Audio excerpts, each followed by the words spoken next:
This case unfolds in the United States during the mid-1990s, a time that many people remember as simpler and safer, especially in rural areas. Rita Huffman, at 48 years old, was living what most would consider a quiet and stable life. She worked as a saleswoman, was divorced, and raised her 2 daughters with care and dedication. Friends and co-workers described her as warm, friendly, and incredibly hardworking. She lived in a rural part of East Wenatchee, surrounded by neighbors who trusted one another and seldom expected danger to come so close. At home, Rita lived with her younger daughter, Mandy. Mandy was 15 years old, an age full of energy and dreams. She was popular at school, well-liked by teachers and classmates, and she played on the school's softball team. Those who knew her said she had a bright smile and athletic confidence that made her stand out. As spring of 1995 approached, Mandy was wrapping up the school year, looking forward to summer break and thinking about her future the way any teenager would. But at the same time, something dark was quietly brewing nearby, something the Huffmans had absolutely no way of sensing. Around this period, a 25-year-old drifter arrived in East Wenatchee. He rented a small place only a few blocks from the Huffman home. Rita and Mandy had never seen him, never spoken to him, and likely didn't know he existed. But this stranger had noticed them. For reasons that investigators would later describe as terrifying and sadistic, this man began watching the Huffman family. He observed their routines, their habits, and their daily movements. No one knew it, but he had already begun forming violent fantasies in his mind. Fantasies in which he imagined himself as a sort of werewolf stalking unsuspecting prey. The Huffman home had one particular vulnerability: a sliding glass door at the back of the house that they often left unlocked. It wasn't unusual. The neighborhood was peaceful, crime was low, and no one in the area felt the need to barricade themselves at night. People trusted each other, and the idea of a predator lurking around felt unthinkable. On the evening of April 12, 1995, everything seemed normal. Rita spoke with her boyfriend on the phone around 10 p.m., discussing everyday things.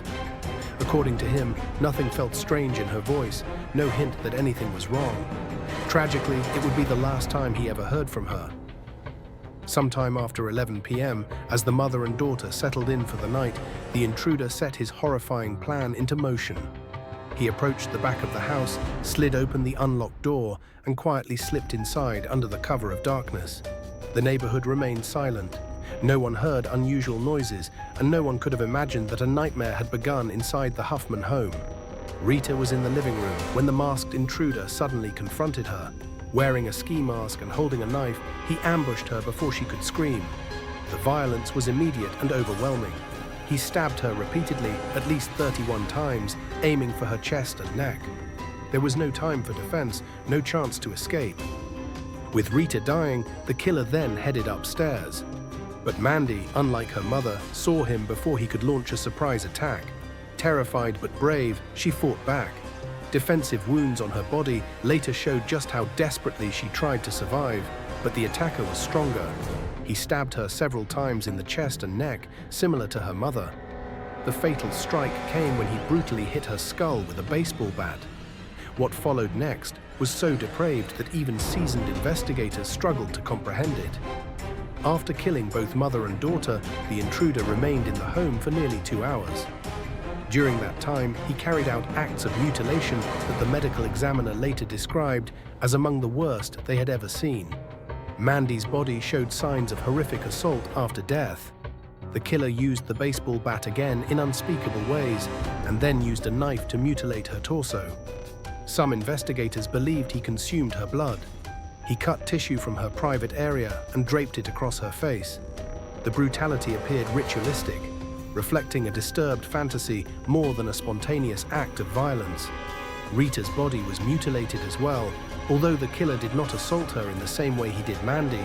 Likely because she was older, he performed grotesque procedures, opening her abdomen, exposing organs, and cutting off her breasts, placing them on her nightstand. By morning, the killer had vanished. The next day, Rita's older daughter Angie, who lived elsewhere, grew anxious when repeated phone calls to her mother and sister went unanswered. They always answered. Feeling uneasy, she drove over to the house. The front door was locked, so she walked around to the back and entered through the same sliding door the killer had used. Inside, she discovered a scene so horrifying that neighbors described her screams as unforgettable. Police arrived and immediately realized this was no ordinary homicide. The brutality suggested a sadistic offender with deep psychological disturbances. Yet the killer had been careful. No fingerprints, no clear DNA, no simple clues to follow. Still, detectives began piecing together the puzzle. A neighbor had noticed a black Chevrolet pickup truck parked near the Huffman home around 11:30 p.m., near the time of the murders. And then came a strange coincidence. Around 1:30 a.m., only a couple hours after the murders, a police officer had spotted a man sitting alone in a black pickup truck near the crime scene. When the officer approached, the man immediately stepped out with his hands raised, as if expecting to be arrested. The officer questioned him, but seeing no signs of a crime at that moment, let him go. Only later would detectives realize that the officer had unknowingly spoken to the killer. The pickup truck lead helped identify the suspect, a 25-year-old man who had recently moved into the area. Police placed him under surveillance while gathering more evidence. A woman who lived in the same boarding house as the suspect confirmed that he left around 11 p.m. on the night of the murders and didn't return until 2 a.m., the exact window of the crime. Soon, a major break occurred. While being watched, the suspect tried to throw away a ski mask. Police retrieved it. It was soaked with blood that matched one of the Huffman victims. Shockingly, the blood was concentrated around the mouth area, supporting the theory that he had drunk their blood. The next day, a 12-inch kitchen knife was found in a garbage can outside the very hall where the officer had seen the suspect's truck. It was from the Huffman home and covered in dried blood. With enough evidence collected, police arrested the suspect, Jack Owen Spillman III. Jack had a deeply troubled past, raised in instability, drifting between homes, dropping out in 9th grade and displaying early violent tendencies. He grew into a man fascinated with wolves, violence, and fantasies of predation. He collected wolf memorabilia and believed he was some kind of werewolf stalking prey under the moon. His criminal record included theft, assault, and a disturbing sexual assault allegation that was dropped due to lack of evidence. After his arrest for the Huffman murders, forensic evidence mounted rapidly. Facing the death penalty, Jack unexpectedly chose to plead guilty in exchange for a life sentence. But then came another shocking twist. Jack voluntarily confessed to the earlier murder of 9-year-old Penny Davis, whose body had been found in a shallow grave in 1994.